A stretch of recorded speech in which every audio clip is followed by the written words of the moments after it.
Halo Sobat Neo, apa kabar? Selamat datang kembali di Neo Channel bersama saya Ki Anom.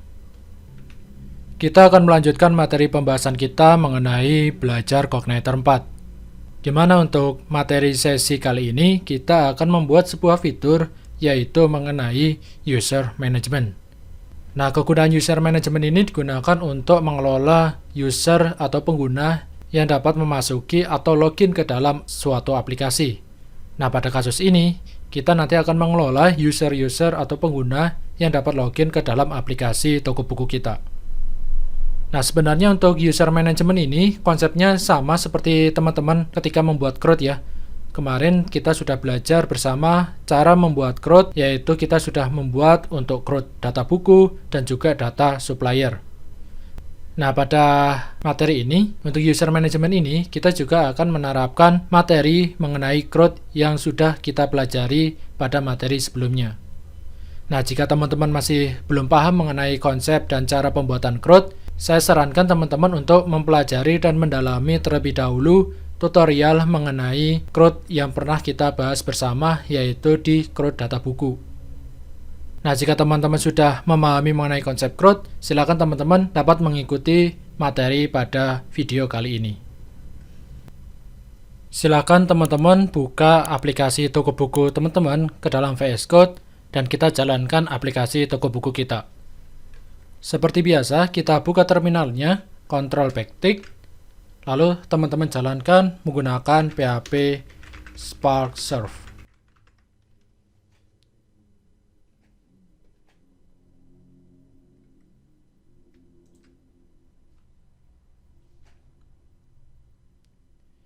Nah, ini untuk aplikasi toko buku kita. Kita login saja sebagai admin.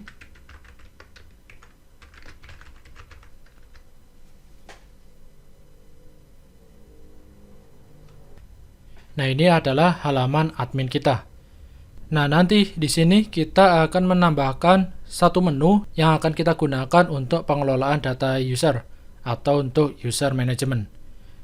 Nah, kita buat saja untuk menunya. Kita ke VS Code kita ke view, lalu ke folder layout, lalu file sidebar.php ini. Oke, ini untuk terminalnya kita close saja, Ctrl backtick. Nah, sekarang kita buat menu baru, yaitu untuk pengelolaan data user. Kita kopikan saja menu data customer ini, Ctrl C, lalu kita pastekan di bawahnya. Untuk namanya kita ubah menjadi data users atau data pengguna. Sama saja ya. Untuk ikonnya kita gunakan user saja, tidak masalah. Nah, untuk routingnya nanti kita akan menggunakan routing yang namanya users. Lalu untuk permissionnya kita juga akan membuat permissionnya yaitu data users. Seperti ini ya. Ini kita simpan. Lalu kita buat folder baru untuk pengelolaan data users. Kita buat saja nama foldernya adalah user. Lalu di dalam user ini kita buat file baru yang namanya index.php. Nah, untuk file index ini nanti akan kita gunakan untuk menampilkan halaman list dari user. Nah, untuk script yang ada di index ini kita bisa kopikan saja script index yang pernah kita buat. Nah, di sini kita kopikan saja dari data supplier ini.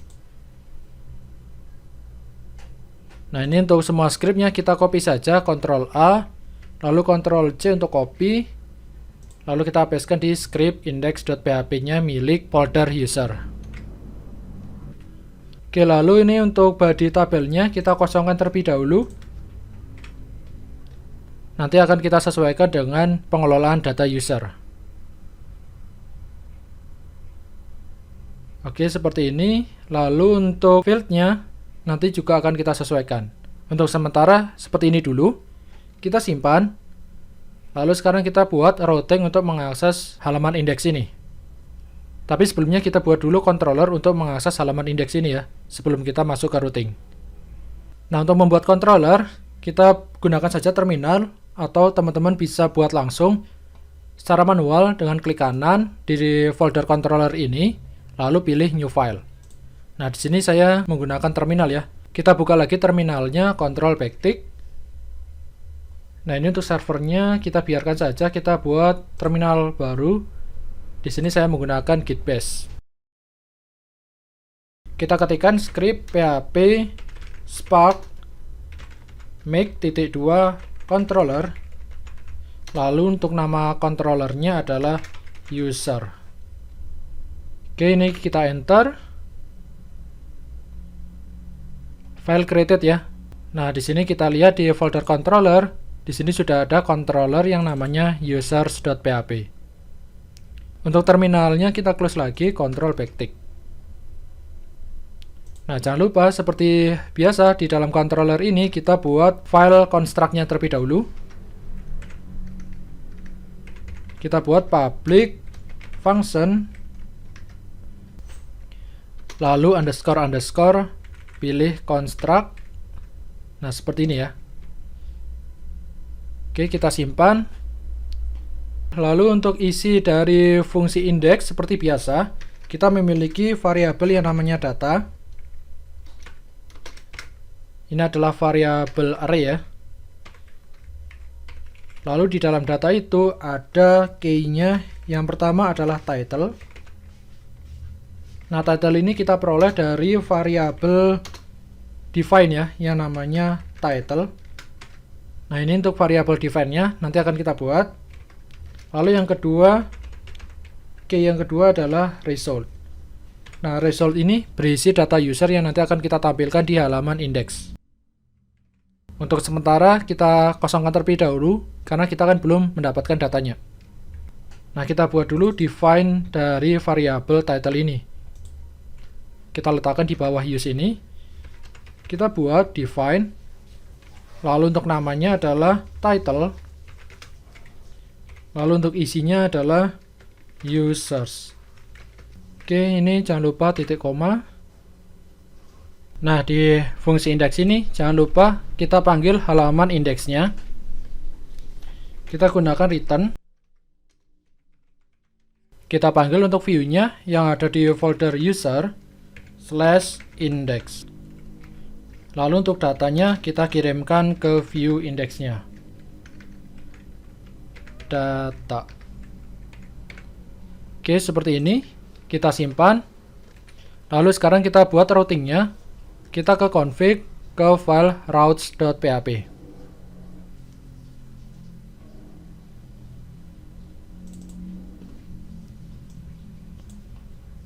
Kita buat di bawah sini ya. Kita gunakan routes. Kita akses metodenya adalah get. Nah, untuk nama routingnya kita buat yaitu users. Untuk controller yang diakses adalah users. Fungsinya adalah index. Seperti ini. Kita simpan, lalu kita coba jalankan aplikasinya. Kita reload. Nah, di sini dia belum ada user ya. Karena di sidebar-nya untuk usernya ini dia dibungkus oleh permission yang namanya data user. Nah, kita buat dulu permission-nya. Kita tambahkan permission-nya di tabel out permission. Kita ke tabel out permission. Nah, di sini kita tambahkan untuk permission-nya. Yang pertama namanya adalah data user. Ini adalah list data user. Lalu kita buat juga permission untuk mungkin untuk tambah data user ya. Kita buat saja tambah users. Ini adalah tambah data user. Lalu kita buat lagi permission untuk edit user. Untuk namanya adalah edit data user. Lalu ada lagi permission yang namanya adalah hapus users. Ini untuk hapus data user. Lalu yang kelima reset password. Nah, ini yang akan kita gunakan untuk reset password user. Oke, kita tambahkan 5 permission ini ya. Kita go saja. Oke, kita kembali ke browse. Nah, di sini sudah ada tambahan 5 permission. Data user, tambah, edit, hapus, dan reset. Nah, ini nanti akan kita terapkan di dalam user management kita atau pengelolaan data user tadi. Nah, sekarang kita set usernya. Nah, untuk usernya kita menggunakan admin, sedangkan admin ini dia role-nya adalah admin atau grupnya ini adalah admin. Nah, sekarang kita set grup admin agar bisa mengakses permission tadi ya untuk data user, tambah, edit, hapus, dan reset. Kita ke group permission. Kita insert. Lalu di sini kita buat admin, dia bisa mengakses data users. Lalu admin, dia bisa mengakses tambah users. Lalu kita buat lagi, dia bisa mengakses ubah user atau edit user di sini ya, edit user.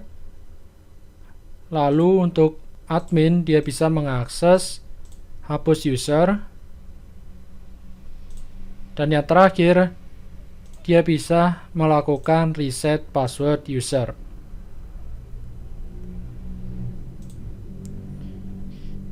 Oke, kita go saja.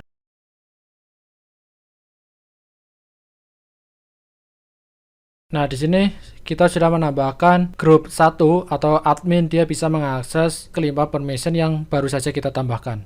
Nah, sekarang kita coba refresh aplikasi toko buku kita. Nah, sekarang di sini sudah ada menu baru yaitu data users. Atau untuk ikonnya bisa kita bedakan ya biar tidak sama dengan customer. Kita ke sidebar, mungkin untuk ikonnya kita gunakan user saja. Kita simpan. Kita refresh lagi. Nah, seperti ini. Atau user circle ada tidak ya? Kita coba. Kita simpan, lalu kita refresh. Nah, ada ya untuk user circle. Nah, sekarang jika kita klik data users, nah di sini ada menu untuk pengelolaan data user. Nah, sekarang kita tampilkan data usernya ke dalam list ini ya. Nah, untuk menampilkan data user, kita ke controller, user. Ini untuk sidebar-nya karena sudah selesai, kita tutup saja. Kita ke controller user. Nah, di dalam indeks ini kita kirimkan data usernya itu ke dalam indeks. Nah, kita akses modelnya terlebih dahulu. Kita buat variabel untuk mengakses modelnya. Seperti biasa, kita gunakan private $_user model. Kita definisikan di sini. Kita inisialkan user modelnya. Dia merupakan variabel dari model user model.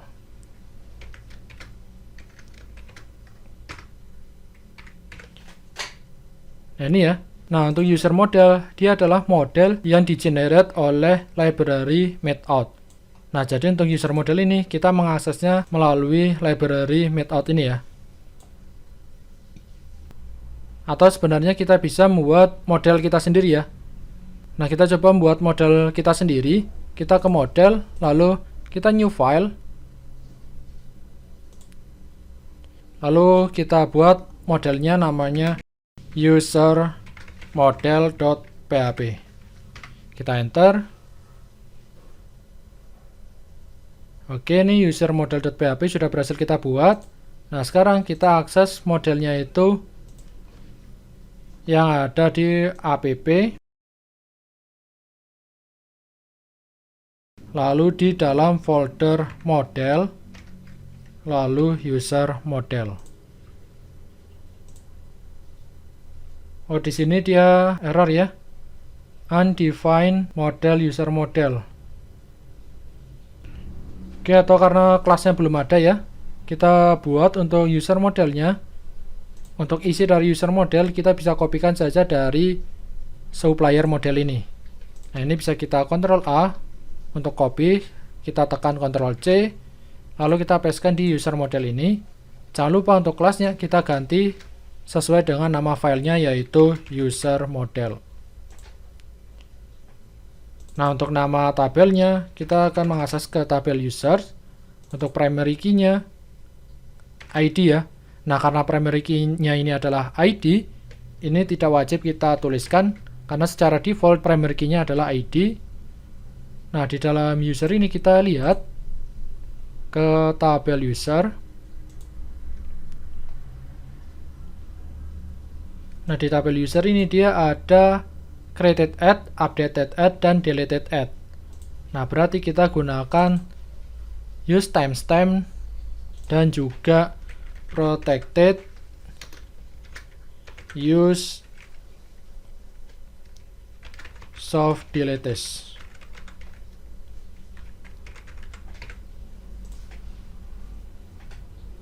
Ini untuk return tab-nya kita hapus saja. Nah, lalu untuk allow field-nya yang nanti akan kita isi adalah yang pertama, jelas ya, first name, last name, email, username, dan password-nya. Ini yang wajib kita isi, jadi kita masukkan di dalam allow field-nya.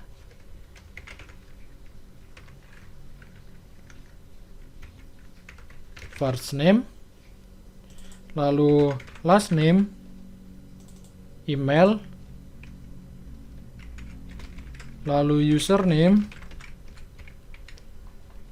email, lalu apalagi tadi, password hash, dan satu lagi kita memasukkan field yaitu aktif ini ya. Jadi field aktif ini kita harus isi satu agar usernya itu bisa login.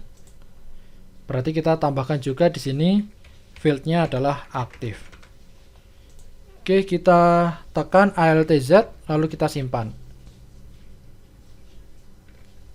Nah, ini untuk modelnya sudah berhasil kita buat. Nah, untuk usernya seharusnya dia sudah tidak error lagi ya. Oke, kita simpan. Nah, sekarang kita akses usernya ini ke dalam tabel yang ada di halaman index. Kita buat variabel namanya data user. Nah, untuk data user ini kita peroleh dari model, yaitu user model. Kita akses datanya menggunakan find all. Seperti ini ya. Lalu untuk data user ini kita masukkan ke dalam result-nya. Nah, sekarang kita cek dulu apakah data user ini sudah berhasil kita peroleh atau belum ya. Kita gunakan print out, yaitu dd. Lalu kita tuliskan data user. Ini kita simpan saja, lalu kita coba refresh browsernya.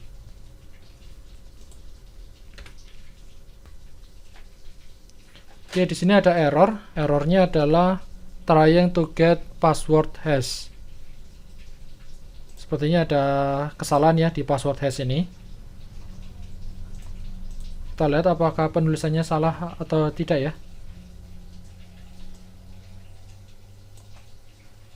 Password hash. Oke, seharusnya tidak ada masalah ya. Atau mungkin karena kita menggunakan user model yang sama ya. Untuk namanya sama, kita akan menggunakan user model, sedangkan yang di dalam out. Nah, ini ketika kita login, dia mengakses model user model. Nah, mungkin untuk modelnya kita bedakan sedikit ya. Kita tambahkan S saja di sini, jadi users model. Lalu untuk nama filenya juga kita rename menjadi users model. Nah, sekarang di sini kita panggilnya adalah users model. Kita coba simpan, lalu kita refresh lagi ya. Nah, udah bisa ya. Nah, tadi itu masalahnya karena kita ada duplikasi untuk modelnya. Nah, sekarang jika teman-teman lihat di dalam data user ini, nah tadi untuk data usernya kan kita print out di sini ya. Nah, ini kita print out isi dari data usernya. Nah, hasilnya seperti ini. Nah, ini untuk data usernya. Berarti untuk data user ini sudah berhasil kita peroleh. Nah, selanjutnya jika data user ini sudah berhasil kita peroleh, kita tampilkan ke dalam halaman indeksnya. Yang pertama ada first name, last name, email, dan username. Mungkin untuk 4 ini saja yang akan kita tampilkan di halaman indeksnya ya. Nah, di dalam indeks kita buat berarti di sini adalah first name atau nama depan ya. Nama depan, lalu nama belakang, email, dan username. Nah, kita buat untuk body-nya, kita gunakan for each, yaitu PHP E. Nah, untuk variabel yang akan kita for each adalah data user. Lalu kita inisialkan dia sebagai value. Lalu untuk kolomnya kita gunakan TD. Nah, TD yang pertama adalah nomor, kita kosongkan terlebih dahulu. Kita buat TD yang kedua, yaitu adalah nama depan. Kita peroleh dari, kita buat PHP, lalu value, first name. Kita copy saja, shift alt panah bawah. Ini untuk nama belakang atau last name, email, dan username. Berarti di sini last name, selanjutnya email, dan yang terakhir username. Nah, untuk aksinya kita buat saja TD kosong ya. Oke, kita simpan. Nah, lalu untuk nomornya kita inisialkan di sini nomor sama dengan 1. Lalu kita panggil di sini yaitu nomor plus plus. Kita simpan, lalu kita coba refresh. Oh, ini untuk printoutnya kita matikan dulu. Kita ke controller lagi. Nah, ini kita matikan dulu. Control slash. Kita simpan, lalu kita refresh lagi. Nah, di sini ada error. Di errornya data user tidak dikenali ya. Undefined variable users. Data user benar ya? Oh, bukan data user ya, tapi result. Kan kita mengirimkan ke data ini menggunakan result ya. Berarti di sini harusnya result. Oke, kita simpan, lalu kita refresh lagi. Oke, data usernya seperti ini ya. Oh, ini kita kurang TR ya. Kita kurang membuat baris. Nah, seharusnya untuk TD ini kita bungkus menggunakan TR. Ini kita cut dulu saja, Ctrl X. Kita buat TR. Nah, TR itu untuk baris ya. Nah, di dalam TR ini kita baru membuat TD. Oke, kita simpan. Lalu kita coba refresh lagi. Nah, di sini sudah ada 3 user ya. Nah, di sini kita mungkin bisa menambahkan bahwa user yang ada di sini, dia grupnya apa atau role-nya itu apa. Nah, kita kembali ke controller. Nah, sekarang kita tambahkan satu kolom lagi ya. Kita kembali ke VS Code.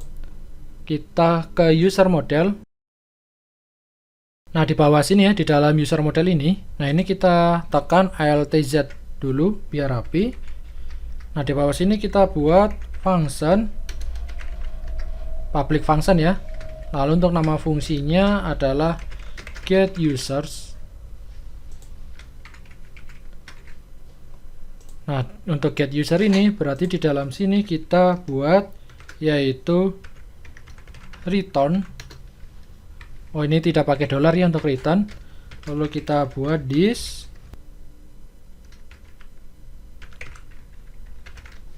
select. Nah, yang akan kita tampilkan apa? Yang pertama adalah first name, lalu last name, username,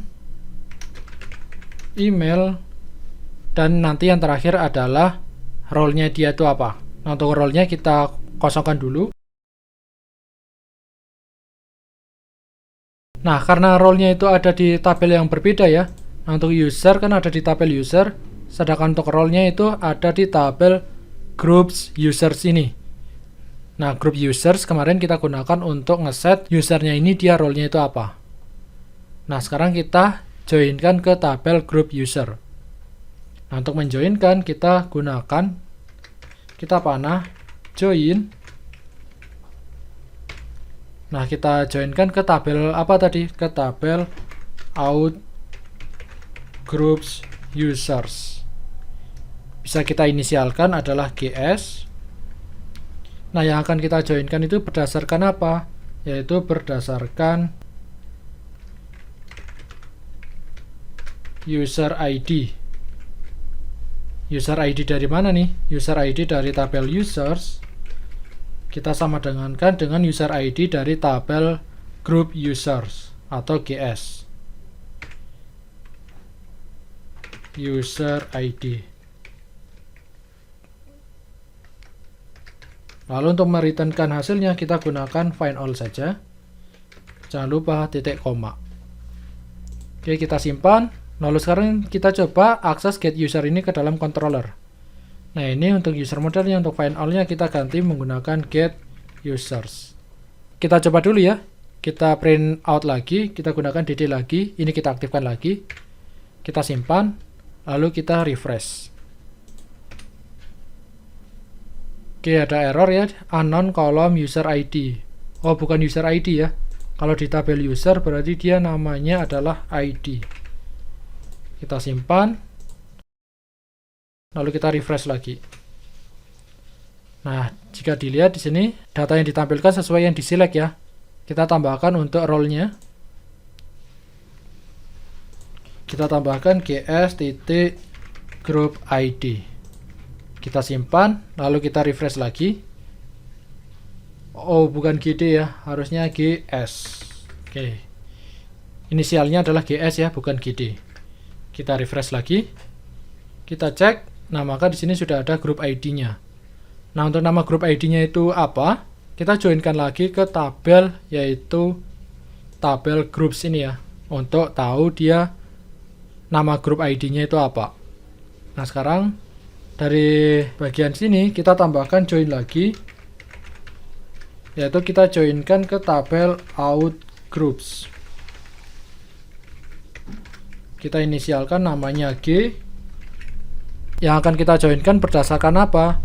Yaitu berdasarkan g.id sama dengan gs.group ID. Nah, yang akan kita joinkan adalah ID dari tabel group dan group ID dari tabel GS ini.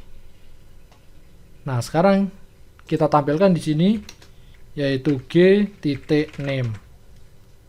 Kita simpan, lalu kita coba refresh lagi. Kita refresh. Nah, di sini oh ada typo ya. Typo. Nah, ini ya. Kita simpan, kita refresh lagi. Nah, seharusnya di sini name-nya sudah muncul ya. Nah, ini untuk name-nya bisa kita ganti. Kita gunakan saja inisial yaitu group name atau role name ya. Terserah teman-teman ingin menamainya sebagai apa. Nah, sekarang untuk namanya menjadi group name. Nah, ini group name ini bisa kita tampilkan di halaman index tadi. Kita ke halaman index lagi, kita ke file index.php, kita tambahkan satu kolom baru di sini. Kita gunakan th, yaitu kita buat role atau group, gitu ya.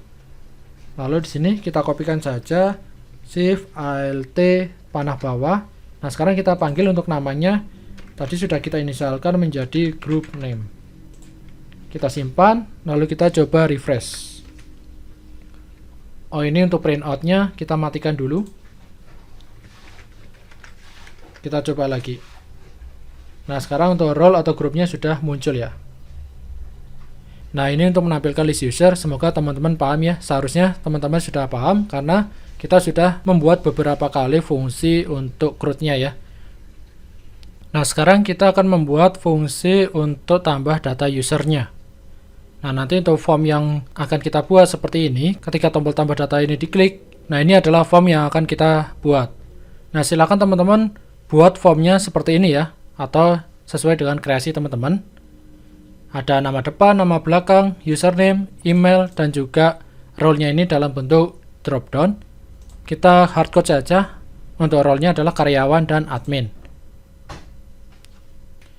Nah, di sini saya tidak akan memandu teman-teman cara membuat form ini karena sudah beberapa kali kita bahas cara membuat form. Nah, jika teman-teman masih bingung, silakan teman-teman pelajari kembali materi mengenai CRUD data buku. Nah, untuk formnya, tadi kan kita sudah membuat file yang namanya create.php. Isi dari file create ini adalah sebagai berikut. Ini untuk script create-nya ya. Untuk selebihnya sama, hanya berbeda di formnya ini saja. Nah, ini untuk formnya. Yang pertama ada nama depan dan nama belakang. Lalu yang kedua ada username dan juga email. Lalu yang ketiga ada yang namanya role ini. Nah, ini role-nya kita hardcode saja. Kita tembak langsung karyawan dan admin. Lalu untuk controllernya, kita buat controllernya seperti biasa, fungsi create. Lalu untuk routingnya, kita buat adalah routingnya create user ini. Nah, seharusnya untuk routing ini kita jangan lupa tambahkan filter ini ya, untuk permissionnya.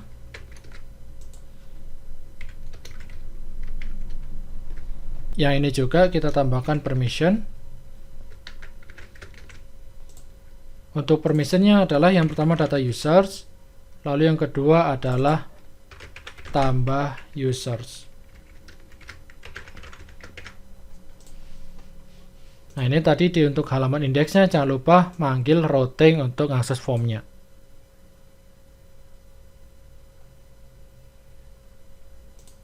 Nah, sekarang kita refresh. Nah, tidak ada masalah ya. Nah, sekarang kita buat aksi untuk fungsi simpannya ini. Kita kembali ke VS Code. Nah, untuk fungsi simpannya kita buat saja di sini public function save seperti biasa ya. Nah, untuk fungsi save-nya kita buat yaitu kita simpan menggunakan this user model. Lalu kita akses save. Nah, di dalam save ini kita buat array.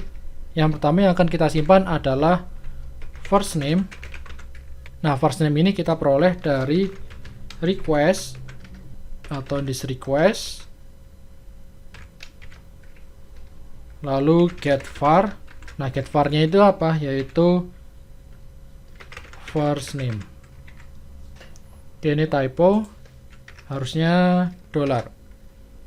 Jangan lupa untuk first name yang ada di sebelah kiri ini adalah sesuai dengan nama kolom di dalam tabel users. Sedangkan first name yang ada di sebelah kanan ini adalah name dari inputan ini ya. Nah, ini untuk first name atau nama depan, ini name inputannya bernama first name. Oke, lalu yang kedua kita kopikan saja shift alt panah ke bawah sebanyak 5 kali saja. Lalu yang kedua adalah last name. Yang ketiga adalah username. Yang keempat adalah email. Lalu yang kelima adalah password. Password hash ya. Nah, untuk password hash untuk defaultnya kita buat saja untuk password defaultnya adalah 123456 ya. Nah, karena password ini kita enkripsi, nah untuk enkripsi bawaan dari method dia menggunakan hash. Maka dari itu untuk password hash ini kita gunakan yaitu library password .2.2 hash. Lalu kita masukkan password defaultnya adalah 123456. Oke, seperti ini. Lalu jangan lupa aktifnya juga kita inputkan agar user ini bisa login. Untuk aktifnya kita langsung set saja nilainya adalah 1. Nah, jika sudah berhasil simpan, kita jangan lupa buat yang namanya flash data ya. Nah, untuk flash data kita gunakan library session yaitu set flash data. Nama flash datanya adalah success. Lalu pesannya adalah berhasil menambahkan user. Gitu aja ya. Lalu kita redirect. Nah, ini kita redirectkan ke indeksnya yaitu /users. Nah, seharusnya seperti ini ya. Nah, sekarang kita buat routingnya, jangan lupa. Ini untuk controllernya kita simpan dulu.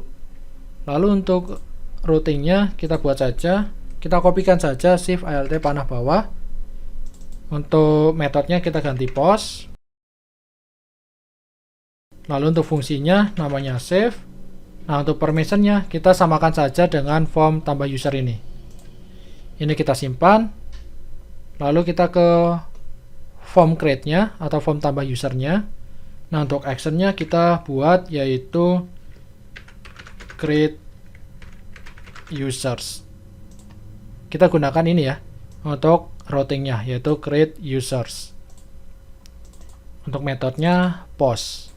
Oke, jika sudah kita simpan, kita refresh. Nah, sekarang kita masukkan nama depannya, misalnya Agus Waluyo. Lalu untuk username-nya adalah Agus, emailnya agus@mail.com. Lalu untuk role-nya kita buat yaitu karyawan. Oke, kita ada satu kelewatan ya di sini ya. Di usernya ini, di controllernya ini, harusnya kita set juga dia role-nya itu sebagai apa. Nah, di sini setelah user model ini kita kurang yaitu with group.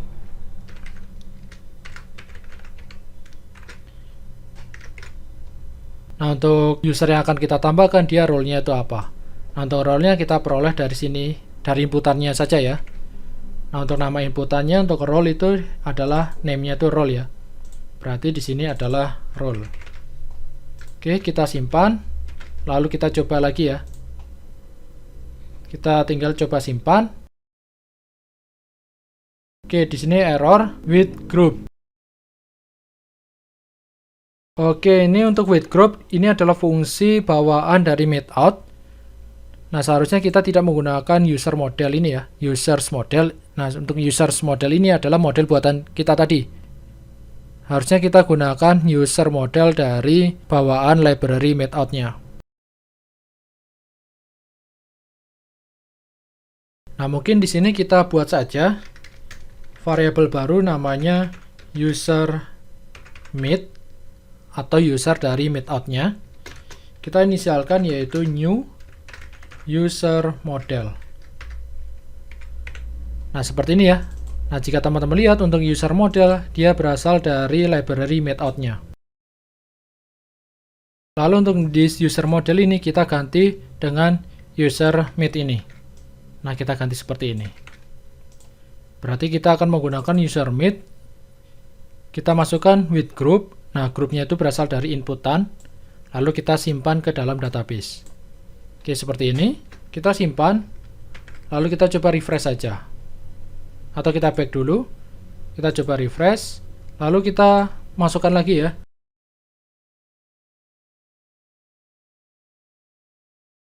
Lalu untuk username-nya Agus. Lalu untuk emailnya agus@mail.com. Nah, untuk role-nya kita biarkan karyawan. Kita simpan. Oke, di sini masih error lagi. Kenapa ya? Route cannot be found. Oke, ini masalah di redirect route-nya ya. Nah, kita coba cek di dalam database ke tabel users. Nah, di sini untuk Agus Waluyo dia sudah berhasil masuk ya. Untuk passwordnya sudah berhasil di-generate. Lalu untuk statusnya dia aktif. Seharusnya dia sudah bisa login. Nah, hanya saja di sini masalahnya ada di redirect ketika dia berhasil menyimpan data user. Berarti masalahnya di sini ya, redirect ini. Nah ya, di redirect ini kita kurang yang namanya return. Maka dari itu dia tadi tidak bisa redirect ya. Oke, harusnya ini redirectnya bukan seperti ini ya. Nah, ini harusnya kita gunakan redirect to. Lalu di sini baru kita masukkan routingnya yaitu users. Oke, ini kita simpan. Nah, sekarang kita coba lagi ya. Ini kita back saja, kita refresh. Lalu kita buat user baru lagi. Misal nama depannya adalah Minato. Nama belakangnya Namikaze. Untuk username-nya Minato. Emailnya minato@mail.com. Lalu untuk role-nya kita biarkan saja karyawan. Kita simpan. Nah, di sini kita sudah berhasil menambahkan user. Nah, seharusnya kita sudah bisa login baik itu menggunakan user Agus maupun Minato ini ya. Nah, kita coba. Ini kita logout dulu. Kita login dengan usernya Minato. Tadi untuk username-nya adalah Minato. Nah, untuk password defaultnya 123456. Kita login. Nah, dia sudah berhasil login ya. Nah, di sini untuk username-nya Minato. Lalu untuk loginnya dia atas nama Minato Namikaze. Begitu juga untuk yang Agus ya, dia seharusnya juga bisa login juga. Username-nya Agus, password defaultnya 123456. Oke, sudah berhasil login juga ya, Agus Waluyo. Oke, sekarang kita kembalikan lagi loginnya ke admin.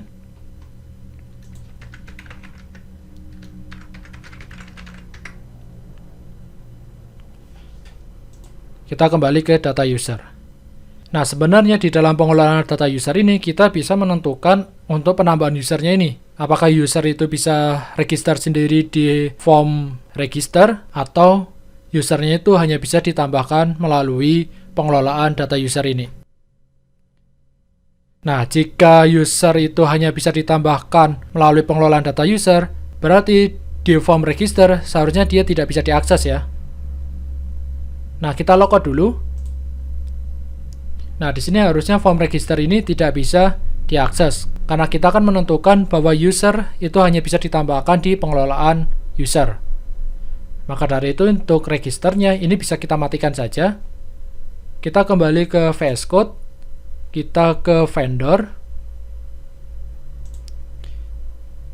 lalu kita ke library meetout, source, lalu kita ke config out ini.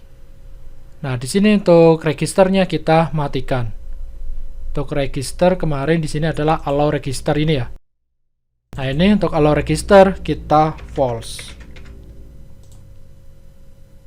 Ini kita simpan, lalu kita refresh. Nah, dia sudah tidak bisa melakukan register ya. Nah, di halaman login juga sudah tidak ada link untuk register.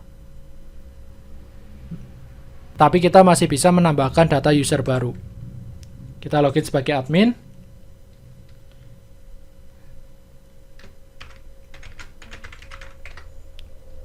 Kita coba tambahkan data user lagi. Misalnya untuk data usernya adalah Uzumaki Naruto. Untuk username-nya Naruto. Emailnya adalah naruto@mail.com. Nah, ini untuk role-nya adalah admin misalnya ya. Lalu kita simpan. Nah, berhasil menambahkan user. Nah, untuk Uzumaki Naruto ini sudah berhasil ditambahkan. Oke, begitu untuk tambah data user. Nah, untuk ubah data user, kurang lebih untuk konsepnya sama seperti tambah data lagi ya. Jadi tidak ada perubahan, jadi tidak ada yang berbeda. Mungkin hanya perbedaannya itu hanya di sini saja ya. Paling untuk ubah usernya, untuk fungsi update-nya itu, nanti bedanya itu hanya di password dan aktifnya ini. Jadi di dalam fungsi update-nya ini, password dan aktif itu tidak kita ubah-ubah ya. Jadi untuk selebihnya, script-nya sama seperti fungsi save ini. Nah, nanti teman-teman bisa menambahkan juga untuk validasi inputannya. Lalu untuk yang delete bagaimana? Nah, untuk yang delete, nanti kita bisa buat delete itu seperti biasa ya. Kita coba ke supplier. Nah, ini kita bisa gunakan fungsi delete-nya ini. Kita kopikan saja fungsi delete dari supplier ini. Kita copy, lalu kita pastekan di user. Nah, tinggal kita ganti untuk supplier modelnya ini menjadi user model deleted ID. Lalu untuk redirect-nya kita ke users. Nah, lalu untuk fungsi di dalam indeksnya, nah di sini ya, ini bisa kita kopikan lagi dari supplier indeksnya ini ke fungsi delete-nya ini. Nah, ini fungsi delete-nya bisa kita copy. Lalu kita pastekan di sini. Nah, lalu di sini tinggal untuk actionnya kita ganti routingnya itu ngakses delete strip user. Lalu untuk value-nya adalah ID. Ini adalah ID user yang akan dihapus. Oke, untuk delete hanya seperti itu saja. Ini indeksnya kita simpan. Lalu sekarang kita buat routingnya. Nah, untuk routingnya kita copy saja save alt panah bawah. Nah, di sini kita ubah menjadi delete user. Postnya juga kita ubah menjadi delete. Lalu untuk fungsinya kita ubah menjadi delete. Jangan lupa di delete itu kan dia butuh parameter. Kita buat $1. Nah, di routingnya ini juga kita buat parameternya atau placeholder-nya itu yaitu tipenya num. Nah, untuk permissionnya berarti di sini adalah hapus user. ALTZ. Oke, kita simpan. Nah, sekarang kita coba hapus ya. Kita refresh. Oh, di sini ada error. Errornya di sini to get property ID. Oh iya. Di user model ini kan kita tidak select ID-nya ya. Kita bisa tambahkan ID di sini agar di dalam indeksnya ini bisa mengakses ID. Kita simpan lalu kita refresh lagi. Nah, di sini ID-nya ambigu. Nah, jadi untuk CI-nya ini, untuk sistemnya bingung. Ini ID-nya itu dari tabel mana. Nah, untuk ID-nya kita akses dari tabel user saja ya. Nah, seperti ini. Oke, kita simpan. Lalu kita refresh lagi. Nah, di sini ada error lagi, yaitu undefined property object. Nah, ini untuk aksesnya dia bukan sebagai objek, tapi dia sebagai array. Nah, untuk array kita gunakan tanda kurung seperti ini. Kita simpan lagi, kita refresh. Oke, untuk fungsinya sudah berjalan. Nah, sekarang kita tinggal hapus saja. Misal yang akan kita hapus adalah yang Minato ini. Kita klik, kita OK. Data berhasil dihapus. Untuk Minato sudah hilang dari list. Nah, kita lihat di database, di tabel users. Nah, untuk Minato, statusnya deleted add-nya sudah terisi. Nah, itu untuk delete-nya. Lalu selanjutnya untuk reset password bagaimana? Untuk reset password sebenarnya konsepnya sama seperti delete ya. Kita kembali ke index. Ini untuk create-nya kita close saja, out-nya kita close. Nah, kita kopikan saja form-nya. Kita pastekan di bawahnya. Nah, kita ubah yang bagian atas atau yang bagian bawah terserah teman-teman ya. Nah, di sini saya menggunakan yang bagian atas. Nah, ini untuk hapus, kita ganti dengan reset password. Lalu untuk action-nya kita ganti reset password user. Untuk value-nya tetap ID, metodenya post. Lalu di sini tidak ada inputan hidden-nya ini. Nah, jadi cukup seperti ini saja. Nah, untuk button-nya kita gunakan button yang warning saja. Kita simpan. Lalu sekarang coba kita refresh ya. Nah, ini untuk reset password-nya sudah muncul. Untuk warnanya bisa kita ubah. Kita tambahkan di bagian buttonnya ini. Kita tambahkan text white. Nah, text white-nya sudah muncul ya. Nah, sekarang untuk fungsinya, kita ke controller. Nah, untuk fungsinya sebenarnya mirip-mirip update ya. Nah, di sini karena kita tidak ada update, kita buat saja ya. Public function. Nah, untuk fungsinya kita reset password. Untuk parameternya adalah ID. Lalu di sini adalah kita akses model untuk ubah usernya. Kita gunakan this user model. Lalu kita gunakan save. Nah, di dalam save ada array. Yang pertama ada ID. Ini untuk mengubah data user ya, harus ada ID. Nah, ID-nya itu kita peroleh dari sini, dari parameternya ini. Lalu selanjutnya untuk passwordnya, ini bisa kita kopikan saja dari sini. Jadi passwordnya nanti akan kita kembalikan ke default, yaitu 123456. Oke, udah cukup ini saja untuk reset passwordnya. Tinggal kita tambahkan alertnya. Nah, seperti ini. Sukses untuk pesannya. Reset. Atau untuk alertnya password di reset ke default.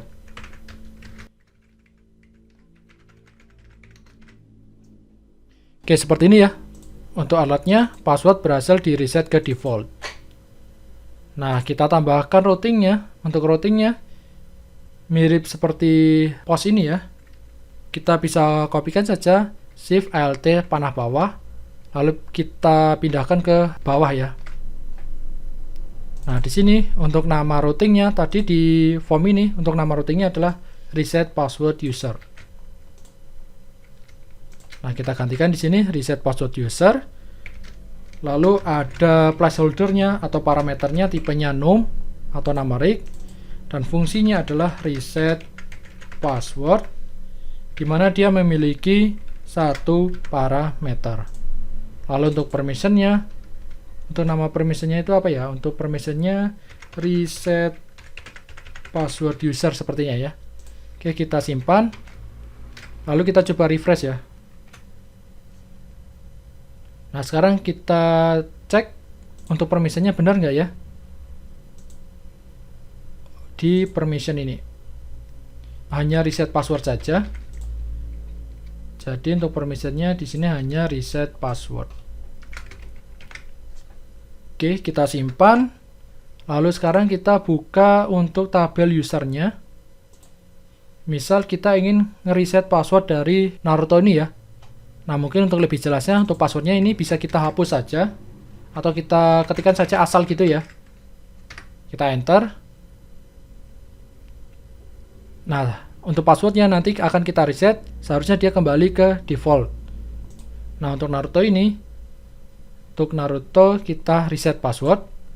Apakah Anda yakin? Oke. Nah, di sini password berhasil di reset ke default. Kita kembali ke tabel user. Nah, untuk password sebelumnya seperti ini, lalu kita refresh. Nah, ini adalah password yang berhasil di reset ya. Sekarang kita coba login sebagai Naruto.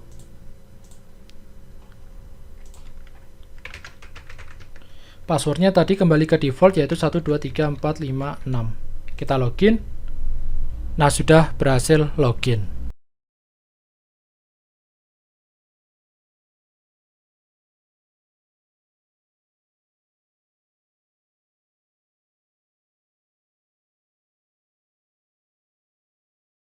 Oke, begitu ya teman-teman untuk pengelolaan data usernya atau user management. Nah, di sini untuk fungsinya kita melewatkan untuk yang edit ya, karena pada dasarnya konsep untuk edit data user sama seperti ketika kita membuat fungsi untuk tambah data. Hanya ada beda di beberapa script saja, seperti yang tadi sudah saya sampaikan. Nah, biasanya di dalam sebuah sistem informasi itu ada fungsi untuk update profil. Nah, fungsi update profil sebenarnya secara garis besar mirip seperti fungsi update user. Nah, jika teman-teman sudah berhasil membuat update usernya, seharusnya untuk membuat update profil, itu teman-teman bisa melakukannya ya. Nah, mungkin untuk update profil, nanti akan kita buat video tersendiri. Nah, mungkin untuk di materi selanjutnya, kita akan membuat fungsi untuk update profil dan change password. Oke, begitu teman-teman. Semoga materi pada sesi kali ini dapat diterima oleh teman-teman dan bisa dipahami ya. Kita cukupkan sampai di sini, dan kita akan jumpa lagi di materi selanjutnya. Saya Ki Anom undur diri, dan salam coding.